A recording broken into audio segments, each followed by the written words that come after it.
आज सकाळी आम्ही छान असं रेडी झालो होतो कारण आज होता भाऊजींच्या सुपारीचा कार्यक्रम. सो सकाळी आवरून झाल्यानंतर भाऊजींनी आधी देवाची पूजा करून घेतली. त्यानंतर मी माझ्या सासूबाई आणि मावस सासूबाई आम्ही तिघींनी मिळून भाऊजींचं छान असं औक्षण करून घेतलं घरातून निघायच्या आधी. आमचे दुल्हे राजा छान असे रेडी झाले होते. त्यांच्यासोबत थोडेसे सेल्फी वगैरे आम्ही काढून घेतले. त्यानंतर सातारा टू इंदापूर असा जवळपास 3-3.5 तासाचा प्रवास करून आम्ही फायनली त्यांच्या घरी पोहोचलो नवरीच्या. त्यांनी घराच्या बाहेर खूप छान असा मंडप टाकला होता. मंडपामध्ये खूप छान असं डेकोरेशन, स्टेज सगळे विधिवत तयारी करून ठेवली होती त्यांनी. त्यानंतर आमच्या नवरीची एंट्री झाली होती. ही आमची नवरी आहे म्हणजेच माझ्या धाकट्या जाऊबाई. सगळ्यात आधी माझ्या नंदूबाईंनी नवरीला हळदी-कुंकू लावून घेतलं. त्यानंतर जी साडी आम्ही आणली होती म्हणजे ऑलरेडी तिने तयार करून ठेवली होती ती साडी तिला देण्यात आली. त्यानंतर आमच्या भाऊजींना स्टेजवर बोलवून त्यांना पोशाख देण्यात आला, जो सुपारीचा पोशाख होता.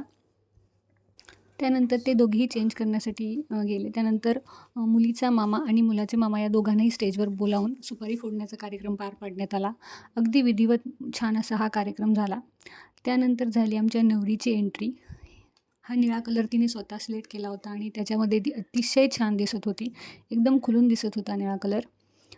स्टेजवर बोलावून तिचं थोडंसं फोटोशूट करून घेतलं. तोपर्यंत आमच्या नवरदेवाची एंट्री झाली. या भागामध्ये नवरदेवाला फेटा बांधण्याची पद्धत होती. त्यामुळे हे नवरीचे जे सगळ्यात मोठे चुलते होते, काका होते, त्यांनी नवरदेवाला छान असा फेटा बांधला.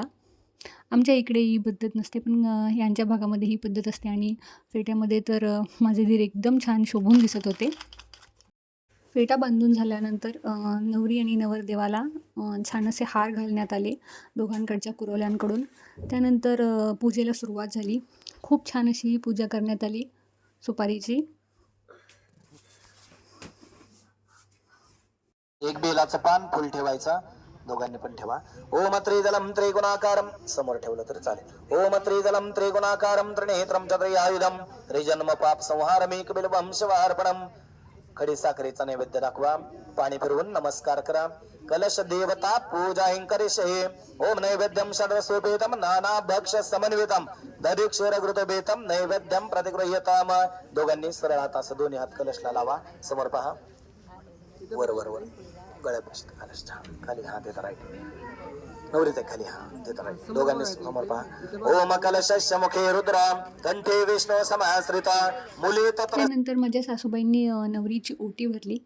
आम्ही जे जे सामान घेऊन आलो होतो ते सगळं प्रत्येकजणींनी नवरीला दिलं होतं. त्यानंतर 7 बायकांनी मिळून ओटीला हात लावून त्यांचंही सगळ्यांचं छान असं फोटो सेशन झालं.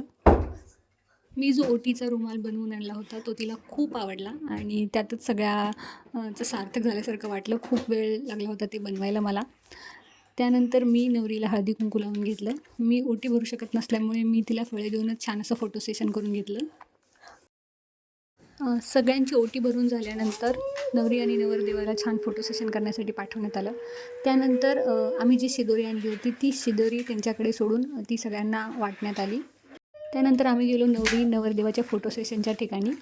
तिथे ध्रुवने छान असं काकीला चॉकलेट देऊन तिच्याशी गप्पा मारल्या, ओळख करून घेतली. सुरुवातीला तो खूप लाजत होता तिच्याशी बोलायला, पण नंतर छान रुळला तो. त्यानंतर आम्ही सहभोजनाचा आनंद घेतला सगळ्यांनी छान. त्यावेळेस मी पण एक व्हिडिओ बनवून घेतला. जेवण खूप सुंदर झालं होतं. त्यानंतर ध्रुवला थोडंसं शूट केलं, तो रुसला. त्यानंतर सगळं फोटोशूट आवरून आम्ही संध्याकाळी परत माघारी निघालो. हा सुपारीचा कार्यक्रम खरंच खूप छान असा पार पडला. Please subscribe us.